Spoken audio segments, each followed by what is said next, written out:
Ionic bonding क्या होती है, पहले हम ये समझने की कोशिश करेंगे कि जो भी बॉन्डिंग हमारी कैटायन वर्सेस एनायन की बॉन्डिंग होगी, जो दो अपोजिट चार्ज के बीच में होगी, उसको बोलते हैं आयनिक बॉन्डिंग। ये डायरेक्टली प्रोपोर्शनल किसकी होगी? चार्जेस के। ये आप आई थिंक 12th का फर्स्ट चैप्टर ही है चार्जेस के बारे में। तो डायरेक्टली प्रोपोर्शनल होती है चार्जेस के, इनवर्सली प्रोपोर्शनल होती है इनके बीच की डिस्टेंस की। ठीक है। तो अगर हमारी आयनिक बॉन्ड बनना है तो आयनिक बॉन्ड बनने की एक रिक्वायरमेंट क्या होती है कि जो लैटिस एनर्जी होती है, ठीक है, प्लस इलेक्ट्रॉन एफिनिटी जो है ग्रेटर देन होनी चाहिए आयनेशन एनर्जी। इन दो टर्म्स में एनर्जी रिलीज होती है। इसमें एनर्जी क्या होती है? रिलीज होती है। आयनाइजेशन एनर्जी को, ठीक है, आयनाइजेशन एनर्जी जो है हमें देनी पड़ती है। इलेक्ट्रॉन एफिनिटी भी हमारी रिलीज होती है। तो आयनिक बॉन्डिंग बनाने के लिए हमारी पहली रिक्वायरमेंट क्या है कि लैटिस एनर्जी जो है और इलेक्ट्रॉन एफिनिटी का जो सम है वो ज्यादा होना चाहिए आयनाइजेशन एनर्जी से। इस टर्म में एक जो इंपॉर्टेंट चीज हमसे छूट गई वो है लैटिस एनर्जी। तो लैटिस एनर्जी क्या है कि अगर आप गैसियस फेज में उसको कंबाइन करें, तो एक सॉरी ये अनायन है, तो ये इसको नेगेटिव चार्ज मानना, ठीक है। तो ये नेगेटिव चार्ज है, अगर इनको कंबाइन करेंगे तो क्या होगा कि वो सॉलिड में कन्वर्ट होगा, एक वेल डिफाइंड स्ट्रक्चर होगा। जो भी एनर्जी इसमें रिलीज होगी इस प्रोसेस में, इसको बोलेंगे लैटिस एनर्जी। बहुत कॉम्प्लिकेटेड वे में हम समझा सकते हैं कि 1 mole of cation combined with 1 mole of anion to form 1 mole of solid. ये एनसीईआरटी की डेफिनेशन है, लेकिन हमें डेफिनेशन से ज्यादा इनके मतलब समझने हैं। इसको निकालते कैसे हैं? Born Landé equation. Born Landé equation क्या है?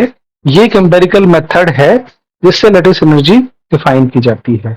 इसमें हर एक अपनी एक टर्म, इसको बोलते हैं मॉडलन कांस्टेंट। ये एन एक नंबर है, ठीक है। ये डिपेंड करता है कि आपका कैटायन अनायन के कैसे एनवायरमेंट में है, ठीक है।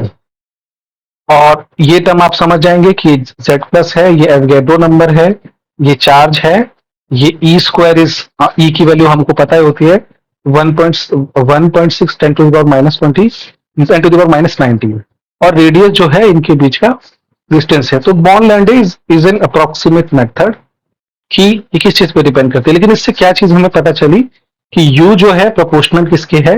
चार्जेस के प्रोडक्ट पर, और रेडियस के इनवर्सली प्रोपोर्शनल है, ठीक है। तो हम कुछ ऑर्डर और ट्रेंड देखने की कोशिश करेंगे कि कैसे ये वेरी करती है, ठीक है। तो मैं इसको थोड़ा मिटा लेता हूँ क्योंकि फिर अब ये कॉन्स्टेंटली वीडियो में दिखाई देगा, तो इसको इरेज करना इंपॉर्टेंट है, ठीक है।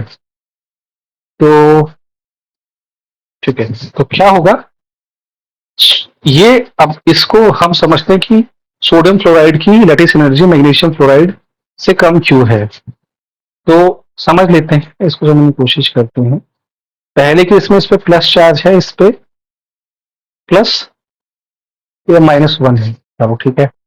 इसमें कितना है? +2। इसमें कितना है? -1 मल्टीप्लाई बाय 2। क्योंकि चार्ज का टाइम इसमें +2 हो गया और इसमें, तो इसकी ज्यादा होगी, ठीक है। अगर मैग्नीशियम ऑक्साइड की बात करें तो इस पे +2 और इस पे -2। चार्ज का प्रोडक्ट के डायरेक्टली प्रोपोर्शनल है, इसलिए इसकी लेटेस्ट एनर्जी ये ट्रेंड फॉलो करेगी। बहुत इजीली हो गया, इसको समझने में ज्यादा टाइम नहीं लगा। दूसरा, अब बात करेंगे इसके कैटायन के साइज पे, ठीक है। कैटायन के साइज से कैसे ये वेरी करेगी, इसको समझने की हम कोशिश करेंगे कि लिथियम फ्लोराइड जो है उसकी लेटिस एनर्जी ज्यादा है as compare to sodium fluoride से, और ये डिक्रीज कर रही है अगर अनायन जो है हमारा फिक्स है। अनायन फिक्स होने से क्या हुआ ये समझ लेते हैं। ये +1 है, ये भी +1 है, ये भी +1 है, ये भी +1 है।